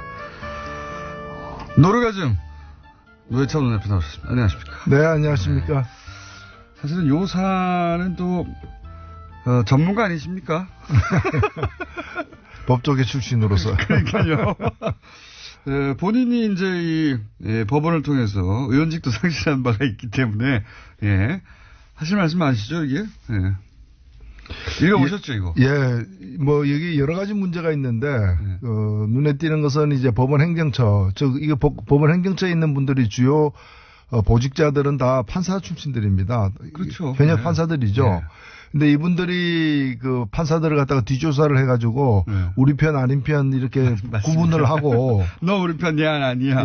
얘는 세모 이렇게. 근데 그런 과정에서 보면은 법원 내부 그 망에 그 여성 판사들만 들어가는 곳이 있습니다. 판사라더라도 남성들은 못 들어가도록 폐쇄 공간인데요. 이런데 그 아이디하고 비밀번호를 알아내가지고 들어가서 거기까지 다 훑어보는 거예요. 이메일도 훑어보고 못 들어가겠지 하는 곳에 다 들어가가지고 다 누군지 알아내요. 그렇습니다. 다 알아내고 그리고 행정처라는 곳이 이제 기본적으로 법원 행정을 다 총괄하는 곳이다 보니까 사실은 시스템을 장악할 수 있으니까요. 서버를 열어보면 다 알 수 있는 거 아닙니까? 그렇게 한 것 같습니다. 예, 이미 그 자료로도 나와 있습니다만 사법행정위원회라는 주요 이제 법적 기구가 있는데 여기에 이제 들어갈 판사들 후보군들을 갖다가 이제 분류를 해놨어요. 저는 이것도 일종의 리스트라고 보는데. 당연히 리스트죠, 사실. 여기 보면은, 보수 판사, 예. 보수 성향 판사, 그러니까 자기 편이라는 거예요. 예. 그 다음에 좀 온건, 예. 중도라는 거고, 그 다음에 강경. 예. 근데 더 재밌는 건 이게 컬러가 어떻게 되는 줄 아세요? 보수는 빨간색이에요. 어떻게 보수가 빨간색입니까? 새누리가 빨간색이지. 그러니까요. 보수 빨간색이고, 그리고 강경이 무슨 색인 줄 아세요? 블랙입니다. 까만색이에요. 블랙리스트죠. 블랙 조심해야 돼요. 무슨 요새 블랙 뭐 많던데. 블랙하우스 있습니다. 예. 그래서 그러니까 이런 식으로 구분을 내일 블랙하우스 하는 날입니다. 구분이 돼 있고요. 예.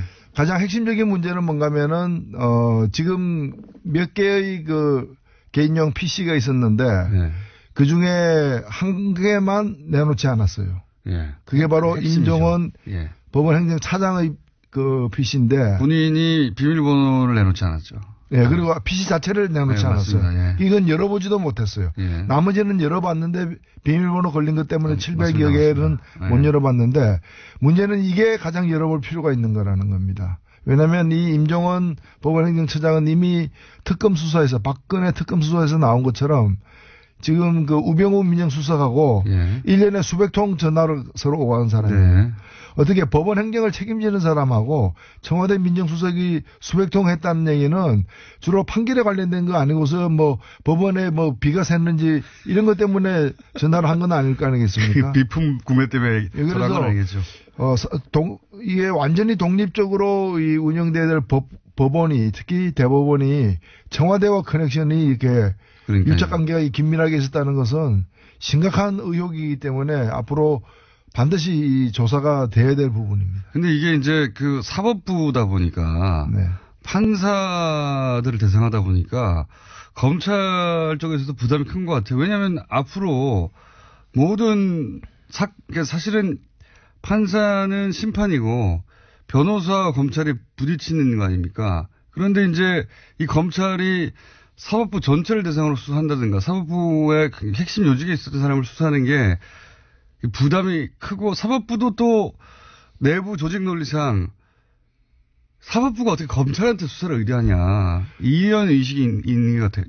그렇습니다. 그건 또 한편 사실이기 때문에 그래서 저는 어떻게 해야 됩니까? 김명수 대법원장에게 마지막 기회, 한 번의 기회가 주어져 있다. 네. 지금 진상조사위원회도 진상을 파악하지 못했고 네. 추가조사위원회는 문서만 파악했어요. 그렇죠. 이번에 파악된 문서 중에 문제가 되는 내용들이 많았잖아요. 네. 이것들이 실행됐는지 안 됐는지는 추가조사위원회에서 조사를 안 했습니다. 네. 그럼 이건 조사 안 하고 넘어갈 거냐.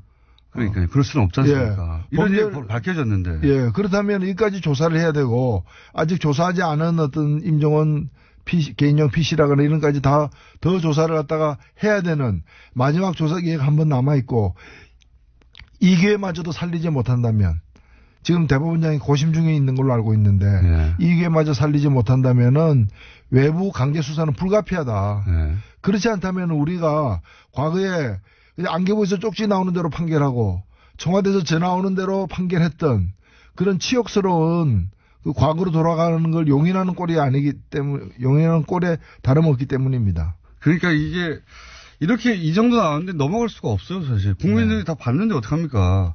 그리고 너무 저는 유치했어요, 사실은. 이게 경악스럽기도 했지만 동시에 유치하기도 했습니다. 이게 뭐 한반에서 쟤 누구 편이야? 물어보고 쟤 누구 편이야? 물어보고 옆반에 그 담임한테 얘기해 뭐 이런 수준을 전혀 벗어나지 않아요, 전혀. 그럼 문장 되게 웃깁니다. 무슨 누구누구 판사 같은 경우에 이제 분석을 하면서 이 사람은 낄 때 안 낄 때 판단이 밝아 뭐 이런. 그다음에 아까 그 빨간색, 까만색, 뭐, 초록, 푸른색으로 이렇게 구분한 리스트 있죠. 그게 네. 사법행정위원회 네. 구성할 때 뭐라고 나와 있냐면은 너무 우리 편으로만 하면은 그러니까요. 국제임금법 밖에서 이제 꼬투리 잡힐 우려가 있기 때문에 조심해야 된다. 적당히 섞어라 뭐 이런 거. 나름대로 머리 좀 써보자. 그 좋은 머리를 그런 데 쓰고 있었죠. 아, 문장들은 너무 웃겨요. 예. 속칭 낄 때 안 낄 때. 판사들 스스로 내부 판사들에 대해서 이렇게 굉장히 길게 분석해놔서 이 사람은 이렇고 이 사람은 저렇고, 예, 그러면서 뭐, 자신한테 불이익이 오지 않는 이슈에 대해서는 강한 어조로 비판하는데 반대의 경우는 침묵한다. 예, 뭐. 이런 평가를 받으면 치욕적이죠. 굉장히 자세히 써 있어요. 개별 판사에 대해서. 이 사찰이지 뭡니까. 이런 내용으로 가득 찬 문건입니다. 근데 이게 일부에 불과하다는 거. 어떤 내용이 있길래 나머지는 아예 내놓지 않았을까. 궁금하죠. 이거 이상의 내용이 있다는 거죠. 네. 예. 그거 나오면 파괴력이 엄청날 거라고 봅니다. 근데 외부에서 강제로 한다는 건 그러면 외부에서 고소고발이 있어야 된다. 그렇게 되나요? 그렇게 돼야 되나요? 이런 상황으로 계속하면은 아마도 무슨 시민단체나 이런 데서 뭐 고소고발이 있지 않겠습니까? 가만히 있을 수 없죠, 사실. 예. 예. 특히나 원세훈 재판과 네. 관련해서는 이게 지금 2심에서 유죄가 난 거고 다들 이제 상식적인 판결이 나왔다고 생각했는데 5개월 만에 대법원에서 엎어져서 맞습니다. 다들 놀랬지 않습니까? 네. 근데 지금 그 판결 대법원에서 전원 합의로다가 무죄 판결 낸 게 잘 됐다고 얘기하지만 그 뒤에 어떻게 됐습니까? 파기환송됐는데 네. 항소심에서 다시 대법원 말 안 듣고 네. 웬만하면 대법원에서 파기환송하면 대법원 말 듣게 돼 있죠. 네. 근데 두 번째 항소심 재판부에서 이건 말도 아니다 해가지고 다시 유죄로 해가 올렸지 않습니까? 네. 그러니까 최종 유죄로 되지 않았습니까? 그러니까요. 그 얘기는 대법원 13대 빵으로 그 무죄라고 판결 내렸던 그 13명이 진짜 엉터리 판결했다는 게 자기들 내부 판결에 의해서도 입증이 된 거 아니에요. 게다가 문건이 안 나왔으면 모르겠는데 문건에 우병우 민정수석의 요청이 있었잖아요. 그러니까요. 어떻게 의심 안 합니까 이거를. 요청이 있고 요청한 대로 저번 합의체로 판결을 냈는데 그 판결 자체도 굉장히 논란이 판결이었거든요. 13대 0도. 말도 안 되는 거라고 했었는데 그게 이래서 이랬구나 생각할 수밖에 없죠. 그렇죠. 예. 그래서 그런 원세훈 재판만이 아닐 거라고 사실 보는 것이고요. 맞습니다. 그런 중요한 재판마다 청와대의 의견이 법원에 의해서 수용되는 그런 과정을 우리가 밝혀내야 됩니다. 그리고 또 이제 이 내용 중에 보면 이런 게 있습니다. 청와대가 오해하지 않도록. 그러니까 그 원세훈 2심에서 유죄가 났지 않습니까? 3년 유죄가 나니까 그 내용 중에 어떤 게 있냐면 이제 청와대가 오해하지 않도록라는 것은 사법부가 청와대의 뜻을 의도적으로 거스른 게 아니다. 이런 거 아닙니까? 뭐 오해입니까? 판결이 났는데 판결이 났으면 판결 받아들여야지. 오해하지 않도록 뭐 오해를 풀어줘야 되는 식의 그런 문구들이 있어요. 저는 그거 보면서 네. 제가 그 안기부 삼성 X8 사건 때 네. 2심에서 무죄를 받았지 않습니까? 네. 그때도 삼성그룹 이근 회장이 오해하지 않도록 그리고 그 대통령이 청와대가 오해하지 않도록 네. 뭔가 하지 않았을까 하는 그런 억측까지도 사실은 드는. 네. 뭐 그랬을 법합니다. 실제. 그러니까 이 정권이 싫어하는 판결이 나면 전권이 관심 있는 재판인데 싫어할 판결이 나면 사법부가 나서서 그거는 사법부의 뜻이 아니고 개인 판사가 그렇다는 얘기는 다른 사건들은 처음부터 오해하지 않도록 잘 만들어줬다는 거 아닙니까 결론을. 그렇죠. 그렇게 생각할 수밖에 없죠. 그리고 우리나라 3심제니까 뭐 정정하겠습니다. 그러니까요. 각하. 그래서 정정한 거 아닙니까 이게. 이제 일종의 음모론처럼 그렇게 돌아가는 거 아니야? 이렇게 얘기했던 거에 증거가 일부 나온 거죠, 사실. 그렇죠. 의심하지 않을 수 없는 겁니다. 여기다 불필요한 오해가 있다거나 뭐 이러면서 이제 불필요한 오해 논란이 있지 않도록 하면서 이 대법관들이 나서서 그렇지 않다고 얘기했는데 이걸로는 해결이 안 될 것 같아요. 그 대법관 중에서 적지 않은 수가 당시에 없었던 분들이에요. 이게 절반은 없었던 분이죠. 2015년 7월에 네. 2015년 7월에 대법원에서 13대 0으로 무죄를 내렸기 때문에 지금 계신 분들 중에 적지 않은 수가 거의 절반에 가까운 분이 그 당시에는 없었던 분들인데 왜 어제 나타나가지고 전원이 그렇게 절반만 나와야죠 그러면. 네. 전원이 이렇게 얘기했다는 것도 좀 많이 안 된다고 생각이 들고. 요 사건은 이제 쉽게 가라앉지 않을 것 같습니다. 제가 보기에는 머지않아 이 조사 보고서 별지가 인터넷상에서 공개되어 버리지 않을까. 그래서 만인이 보지 않을까 싶어요. 보시면 충격과 함께 웃음이 나오실 겁니다. 네. 근데 이게 일부에 불과하다. 안 나온 게 700건이 넘는다. 예. 아예 내놓지 않아서 몇 건 있는지도 모르는 PC 남아있다, 여전히. 예. 그렇습니다. 현재 상황이. 자, 사법부 블랙리스트 사건은 그러하고요. 양승태 대법관은 어떻게 될까요? 전 대법관은? 예, 계속 본인이야 곤혹스러울 겁니다. 계속 이제 뒤로 빼겠죠. 저는 양승태 대법관 한 명의 문제는 아니지만은 총체적 책임에 직접 연루되어 있기 때문에 네. 책임을 져야 된다고 봅니다. 이 문건을 작성하고 보고한 대상이 있을 거 아닙니까? 본인이죠. 예, 본인이죠. 양승태 대법관이 정점에 있었으니까 보고를 받았겠죠. 보고도 하지 않은 걸 자기들끼리 열심히 써가지고 혼자. 그러니까요. 예. 한편으로는 보고하고 한편으로는 등산 가는 것도 국정원으로부터 사찰당하고 이제. 예. 그 압박도 하고. 예. 자, 이 사건 굉장히 중요한 사건이라 저희가 앞으로 계속 다루겠습니다. 못지않게 큰 일들이 많이 있었어요. 예를 들어서 나경원 의원이 IOC 항의 성안을 보냈다든가, 여기 대해서 이제 화가 난 국민들도 있고, 그리고 북한 평창 올림픽이 평양 올림픽이다라고 보수 신문과 야당에서는 계속 공격하고 있고, 이거 어떻게 전체적으로 보십니까? 올림픽을 공격하는 보수. 특히 나경원 의원은 패럴림픽 우리나라 네. 국제 패럴림픽의 집행위원이에요. 네. 그다음에 우리나라 이게 평창 동계 올림픽에 또 조직위원이기도 하고요. 맞습니다. 물론 조직위원은 거의 29명, 30명 되는 이제 거대한 규모입니다만은 이런 분이 그것도 IOC에다가 그 편지를 썼다는 것 자체가 저는 상식적으로 납득이 안 가요. 아니 국무위원이 이 정부의 시책 중에 문제 있습니다 하고 유엔에다가 항의사안 보내는 거하고 똑같은 거 아니에요. 아니 그럼 본인이 그럼 조직위원이니까 그게 잘못됐다고 정말 믿는다면은 그 조직위원회 내서 문제 제기를 해야 되는 것이고 안 되면은 자기가 조직위원을 사퇴해야죠. 그때 성명 한 장 발표하는 정도여야지 이걸 IOC에 그리고 상식적으로 보면은 이번에 단일팀 같은 경우에는 사실 이 단일팀은 단일팀으로 2018년 평창 동계올림픽 지원에 관련된 특별법이 있어요. 네. 이 법에 보면은 제83조 84조에 보면은 이 단일팀을 만들도록 되어 있습니다. 그거가 근데 이 법을 누가 처음에 제안했느냐? 그러니까. 권성동 의원. 예. 그다음에 또 다른 당시에 새누리당 의원들이 두 개의 법안을 냈는데 둘 다 이게 들어가 있어요. 그러니까 자기들이 만든 법이에요. 맞습니다. 2011년에 이명박 전 대통령 때 자기들이 내서 자기들이 만든 법에 의해서 지금 시행되고 있는 거예요. 갑자기 나온 게 아니라. 그런데 그걸 가지고 마치 그것 때문에 평양 그리고 이 정도 되면요. 나경원 의원 정도의 지위라면은 자기가 여자 하키 선수들 만나야 돼요. 만나가지고 정말 수년 동안 땀 흘려 노력했을 텐데 출전 기회나 시간이 조금 줄어들게 되어서 너무 얼마나 가슴 아프냐. 정말 미안하다. 그러나 더 크게 보자. 이 올림픽이 어떤 올림픽이냐. 지금 전쟁 중에 벌어지는 휴전과 같은 올림픽이다. 이걸 통해 가지고 우리 선수들 엄마 아버지 국민들이 좀 더 평화에 1mm라도 접근하는 계기가 되면 그게 더 큰 의미 있잖아요.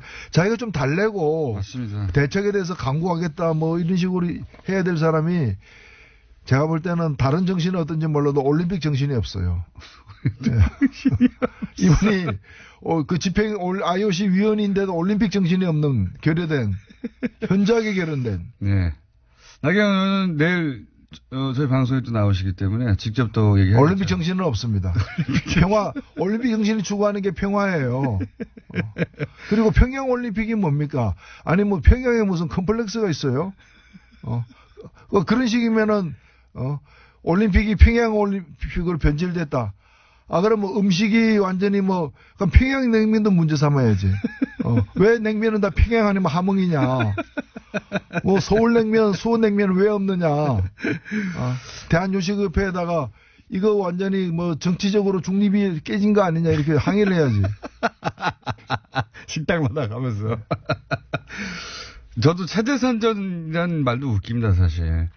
우리 강릉이랑 서울에서 공연 몇 번 하는 거하고 북한 전역에 지금 남한 올림픽이 중계되는 거하고 최대 선전으로 따지면 비교할 수도 없죠. 예? 그리고 이 88 서울 올림픽 때는요. 네.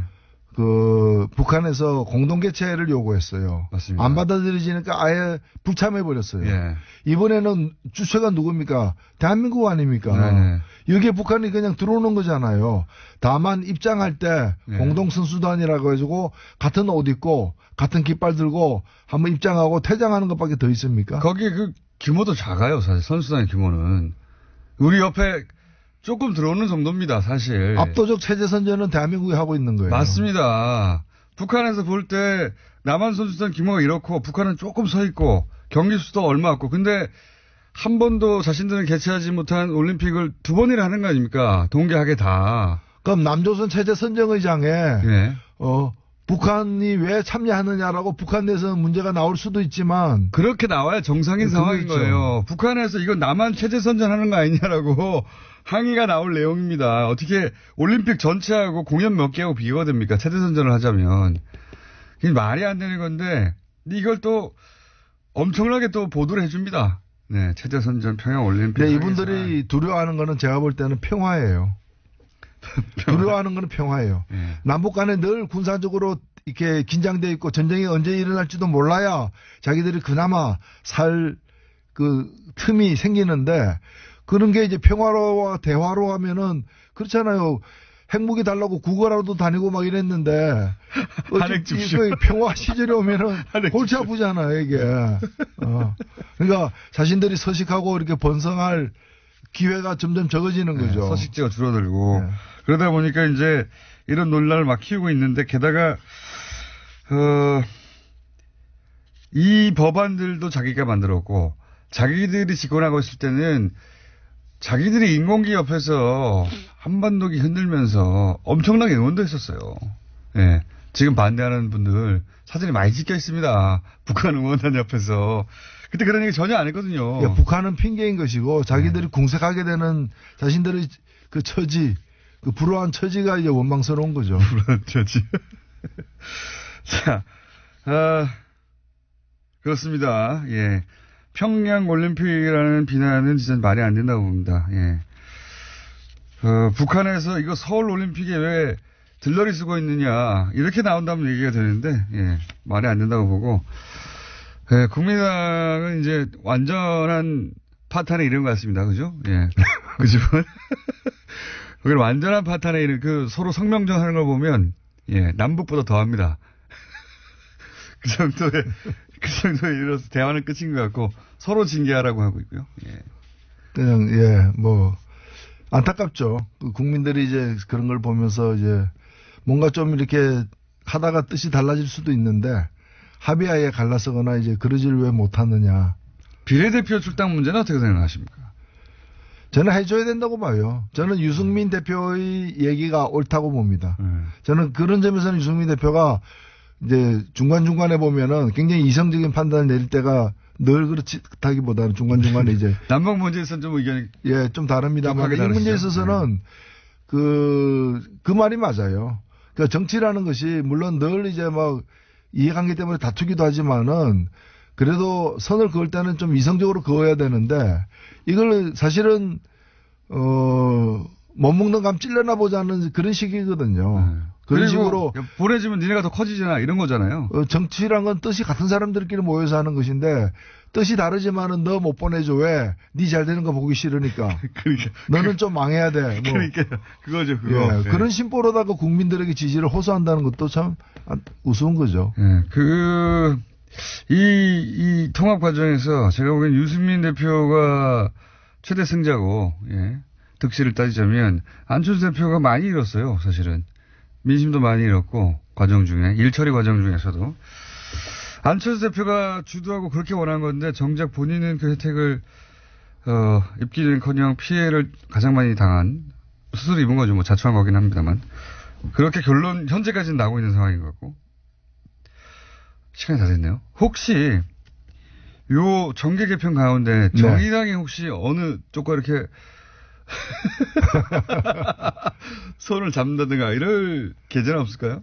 예, 뭐 정의당이 어렵긴 하지만 그렇게 경직돼 있지는 않습니다. 유연하게 개방적으로 관계를 맺을 거고요. 뜻이 같은 부분들하고는 연대도 하고 정책 추진도 함께 할 수 있고요. 그러나 지금 얘기되고 있는 공동교섭단체 같은 것은 그걸 통해서 국고지원금 좀 더 많이 받고 국회 내에서 무슨 이렇게 기회나 이런 권력을 배분할 때 좀 더 좋은 조건이 되는 것 말고는 우리 국민들 앞에 같이 해야 될 이유를 설명하기가 쉽지가 않다. 그런 점에서 저는 사랑을 하지 않으면서 결혼하는 거 있죠. 비자를 얻거나 뭐 국적을 얻거나 그런 걸 우리가 뭐라고 그럽니까? 위장 결혼이잖아요. 네. 국민 앞에 위장하는 일은 없을 것입니다.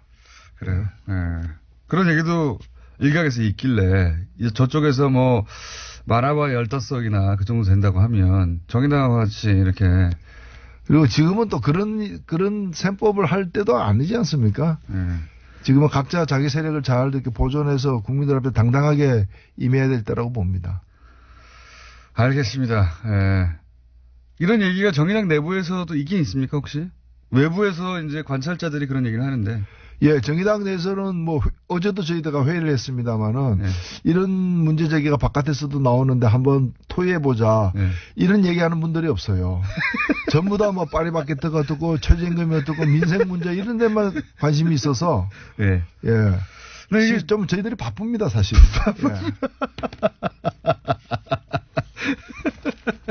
여기까지 하겠습니다. 정의당의 노회찬 원내대표였습니다. 감사합니다. 예.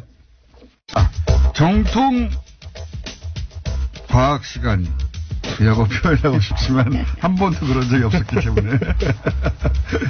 자, 원종우 씨 나오셨습니다. 예, 안녕하세요. 문자 중에 이런 게 있어요. 원종우 씨가 훨씬 형 같은데 왜 까부냐고. 네. 제가 형입니다. 예. 참, 앞서거니 뒤서거니 외모로는 서로 노안을 자랑하고 있죠. 네. 자, 오늘 주제 뭡니까? 오늘은 일단 지난번에 제가, 지난주에는 못 나왔고, 그전 이제 알파고 얘기를 하면서 그 두려움과 공포를 잔뜩 드리고 갔잖아요. 알파제로. 예. 네. 스스로 학습한다. 그렇습니다. 네. 그래서 좀 그 반대되는 얘기로 좀 우리가 좀 희망을 가져야 되지 않겠냐. 과학이 아직 인류 문명을 위협할 정도는 아니다? 네. 특히 그 인공지능이 좀 죽쓰고 있는 얘기를 좀 드리려고 하는데. 죽쓰고 있는 분야도 있다? 네. 왜 그 알파고하고 가장 또 유명한 인공지능이 왓슨이었잖아요. 네. 예, 왓슨이 이제 미국에서 게임쇼 우승하고 지금 이제 의료 쪽으로 가 있다고 다들 알고 계신데 얼마 전까지만 해도 왓슨이 굉장히 잘하고 있다고 알려져 있었습니다. 근데 최근의 상황을 보니까 이게 생각보다 똑똑하지 않다라는 것이 밝혀져서 어떻게 밝혀졌나요? 지금 우리나라에 7개 병원에 왓슨이 들어와 있어요. 그래서 이제 저 암 진단이라든가 이런 걸 하고 있지 않습니까? 근데 진단율이 굉장히 낮습니다. 아, 그래요? 네. 이제 지금 진단율을 어떻게 보냐면 또 의사, 우리나라 인간 의사하고 이제 비교를 해서 진단율이 맞는지 안 맞는지를 확인을 하는데. 그러니까 암 진단 로봇인 거죠, 로봇. 그렇죠. 예.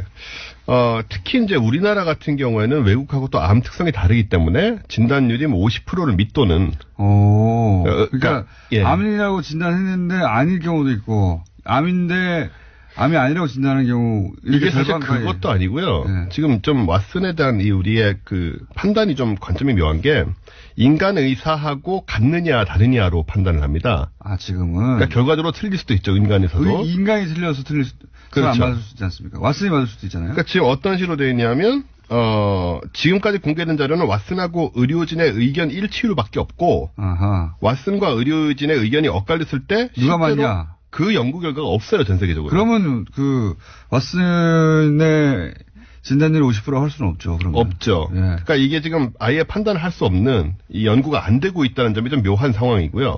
왜 안 하고 있는지 모르겠어요. 의사들 자존심 때문에 안 하고 있을 수도 있습니다. 예, 뭐 그럴 수도 있겠죠. 만약에 이 로봇의 진단율이 인간보다 훨씬 높다고 하면 의사들이 할 일이 없었잖아요.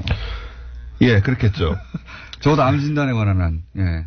저는 이제 왓슨이 지금 좀 문제가 있다는 식으로 얘기를 드리려고 하는데 우리 꿈과 희망을 되찾기 위해서 거기에 이제 찬물을 끼얹으시는군요.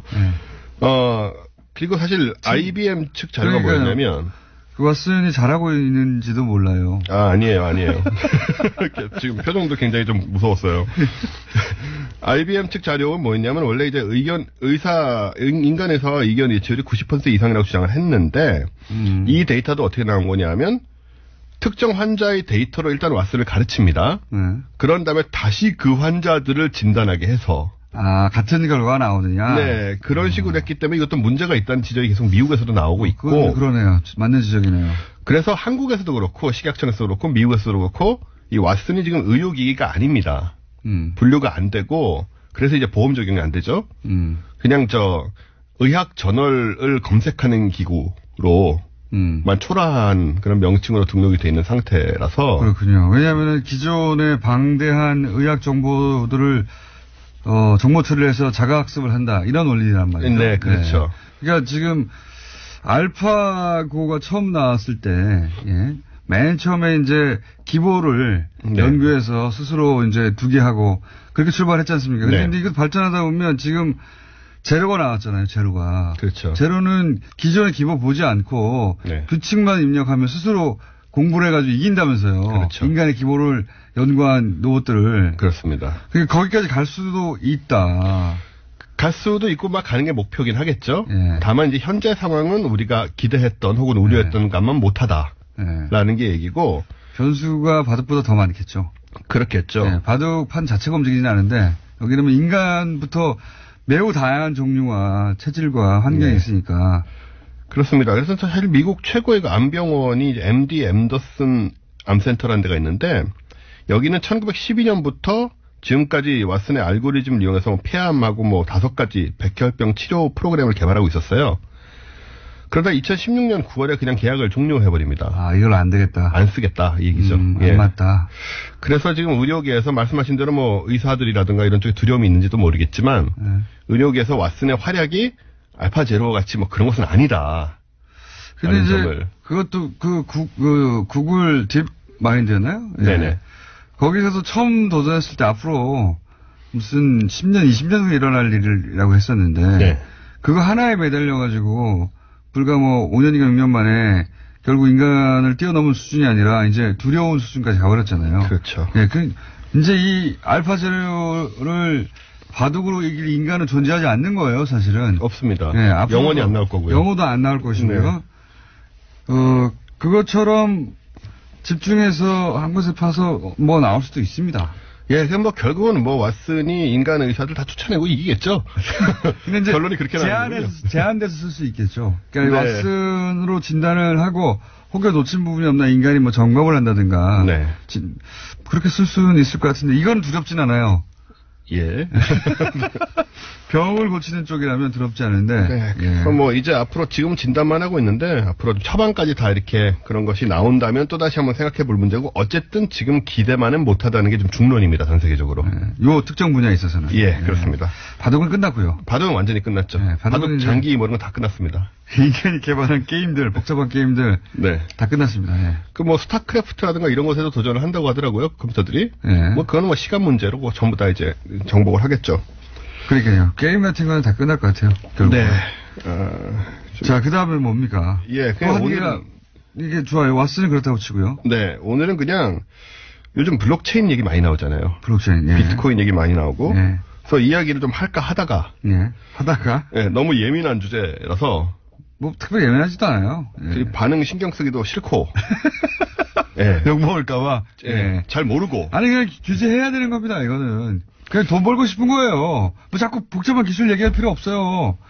복잡한 기술은 그 기술 나름대로 얘기할 영역이 있는데, 지금 현상은 그냥 돈 벌고 싶어서 그런 거예요. 자꾸 복잡하게 얘기하는지 모르겠어요. 지금 현상은 좀 문제가 있죠, 사실. 돈 벌고 싶어서 벌어진 현상입니다. 돈 벌고 싶은 게 나쁜 게 아닌데, 그 과정에서 불거지는 이제, 통제할 수 없는 현상들, 혹은 많은 사람이 피해를 주는 어떤 결과들이 있으니, 거기에 장치를 하자는 거예요. 기본적으로 유시민 작가님하고 생각이 같으신 건가요? 저는 기본적으로는 그 스탠스입니다. 그렇군요. 블록체인의 기술에 대해서는 유시민 작가보다는 좀 더 긍정적으로 생각하는데, 기본적으로는 지금 현상은 그런 현상이다. 그래서 어쨌든 그 얘기 안 하려고요. 더 깊이 들어가지 않고 저는 딴 얘기로 넘어가겠습니다. 그냥 올해 이제 새로 시작을 했으니까 이제 올해 새로 등장하는 기술적인 접근들. 새로운 기술? 정확하게 말하면 그 기술들을 사회적으로 상용화하려는 시도 한 2가지 정도를 설명을 드리려고 해요. 먼저 우리가 관심 있는 분들은 그 하이퍼 튜브란 걸 들어보셨을 겁니다. 저 들어봤습니다. 네. 네.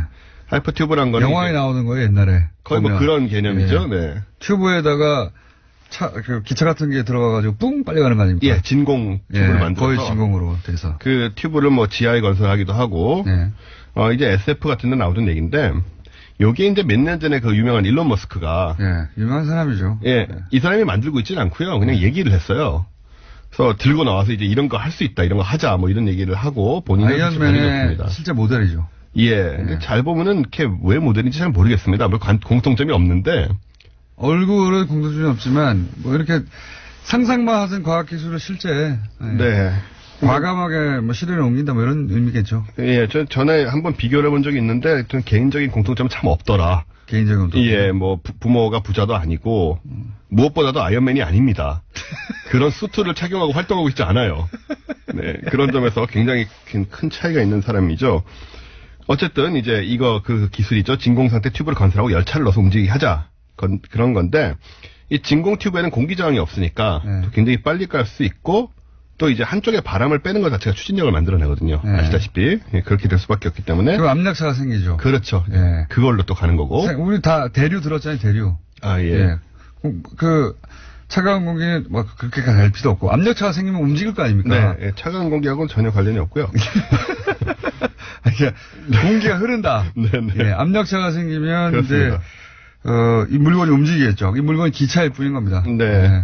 네, 이게 이제 미국에서 뭐 가속주행 시험 작년에 성공하고 했는데, 오늘 말씀드릴 얘기 뭐냐면, 바로 올해부터 우리나라가 여기에 뛰어든다는 거예요. 우리나라가? 괴짜 업체에서 하는 게 아니고. 몇 년 안 된 얘기인데 우리나라가 바로 뛰어드네요? 네, 뭐, 과기정통부 산하의 그 정부 출연 연구소들 있지 않습니까? 뭐, 건설기술연구원, 교통연구원, 기계연구원, 전기연구원, 전자통신연구원, 그리고 한양대, 그리고 유니스트 이런 8개 기관이 지난 17일에 협약을 체결하고. 앨런 머스크도 이거 상용화 못했지 않습니까? 아직 상용화된 데 한 군데도 없습니다. 이걸 우리나라의 출연연들이 모여서 같이 연구를 하기로 지금 협약을 체결을 하는. 좋네요, 이거. 그죠? 좀 참신하죠. 이거 보통 이제 다른 나라에 나오고 나서 우리는 저런 거 못하나 그랬었는데.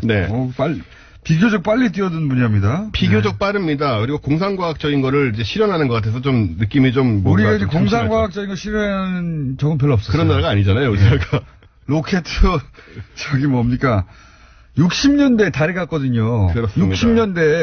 60년대에 안 태어나신 분들 많죠? 인구 중 절반은 안 태어나셨는데, 60년대 달에 다 갔어요, 이미. 우리가 발사체가 없어요, 아직도. 발사체가 좀 1단 로켓이 없죠. 미국이 못하게 해서 그런 겁니다. 우리가 사실 이거 개발할 능력이 없어 아니라. 미사일 기술이기 때문에 굉장히 어려운 문제고요. 어쨌든 이제 사실은 유럽, 캐나다 이런 쪽에 개발 준비를 하고 있긴 한데, 이걸 만약에 우리가 개발하게 되면 서울 부산까지 30분 만에 갑니다. 저는 이 얘기 나올 때마다 저도 신기하잖아요. 그래서 이제 몇 번 관련 문서나 본 적이 있는데 어떻게 세우나 모르겠어요.